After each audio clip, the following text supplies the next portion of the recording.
Hey there, welcome back to the channel. Are you tired of living paycheck to paycheck and constantly struggling with your finances? Well, you are at the right place, and today we are going to dive into the issue of breaking free from living paycheck to paycheck. Let's dive right into the issue of living paycheck to paycheck. This is an experience that can be incredibly stressful. It often means constantly worrying about money, about being able to save and to pay, the bills. So it's like you're stuck in a financial rut. But fear not, there are ways to turn this around.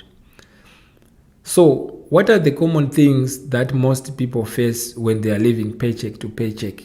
Well, financial stress is a big one, like I indicated, but not knowing that I will have the money to pay for the bills can be another that can take a big toll. But now let's look at how you can turn around this situation. The first thing is that it seems basic. It is very important to budget your money. Know the money that comes in and gets out of your bank account, or even from your investments or cash flows. This is important not only because you have a bigger picture, but then you can be able to allocate your money to areas that can potentially yield the best return, at least.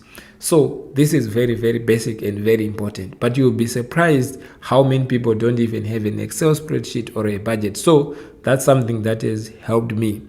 Now, I also like to save an emergency fund, and this means this is the go-to fund. Let's say I lose a job or something unexpected happens. This is also important in that it gives me a peace of mind. But what I do is, there was a point in my life, and as a family we had to work extra jobs to just make sure that we build that emergency fund. But once you get to that point where you have that emergency fund, that can be the living expenses for a year or 2 years, it means that now you can do other things without worrying about, chasing after, shifts and all this. And I'm not saying that's something that is bad. It's a phase. Another important thing that I've learned over time to avoid getting into paycheck to paycheck habit. Of course, every financial situation for people is different. It is important to avoid taking a lot of debt. Let's say you are in a situation where you have a lot of debt, excluding the home ownership mortgage. It is advisable to just pay off the debt, in the sense that you can start off with the one debt that is the highest interest rate, and then you go to the one that doesn't have a lot of interest rate. But sometimes some people may start with the one that has the low interest, and then if it's small amount, then you get that psychological boost. But debt is something, it's like it's taking away money from you. Think of it this way. I was talking to my credit card company when I wanted to actually reduce my credit limit on one of my personal cards that I have. And I asked them, what is the interest rate? And for the line of credit, my banker said it's 10 point something percent, I think 10.85%.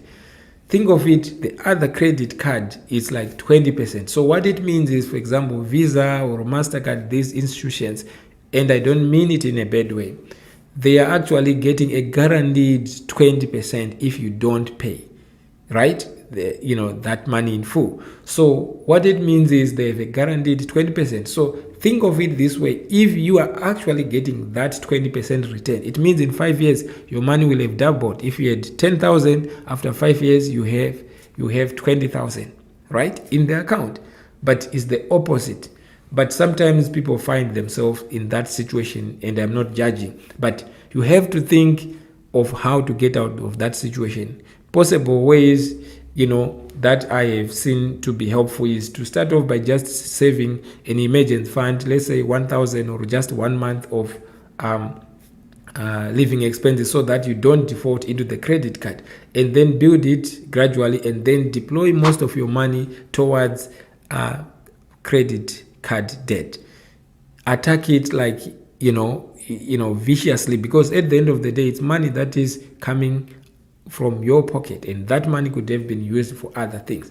Now, the other thing is avoiding just spending things on credit card or on debt. And it's a behavioral thing. And also now educating yourself, in other words, reading about investing. There are a lot of YouTube channels like mine, for example. So this is a good step. But also reading books. There are a lot of books that have really changed my life, and I've done a video to explain some of the videos that I have watched that have changed my life. Now, once you start investing, it means you start to potentially earn money whilst you are not actively pursuing it. For example, if you invested your money in an exchange traded fund that tracks the S&P 500, you get probably, let's say, 10% or 12% per year. But the manager or the CEO for that business is actually working for you. And if there are some dividends, they just deposit those in the account. So at the end of the day, it's another way of actually, boosting and building on that foundation. And once you get to a point where you have the money that is invested in the stock market or in real estate or whatever security, right? And you have those free cash flows that are coming in to pay for your living expenses. Now it means you are financially free. It means you can then focus on other things, maybe spending time with your loved ones and family, but sometimes even working on the projects that you are passionate about, and even sometimes volunteering to the community, right? So in conclusion, these are some of the things that seem to be basic, but the behavioral aspect of sometimes saying no to certain things, like maybe traveling on a credit card, taking a vacation. There are a lot of other free things that can, bring so much joy without necessarily spending a lot of money on it. So that's what I can say. But in conclusion, if you find this video helpful, please subscribe to the channel and check out some of the videos on my channel. And I would like to hear from you if you have any other comments and other ideas that you can share with me on how to stop living paycheck to paycheck. Thank you so much, and may the markets be with you. Have a wonderful day.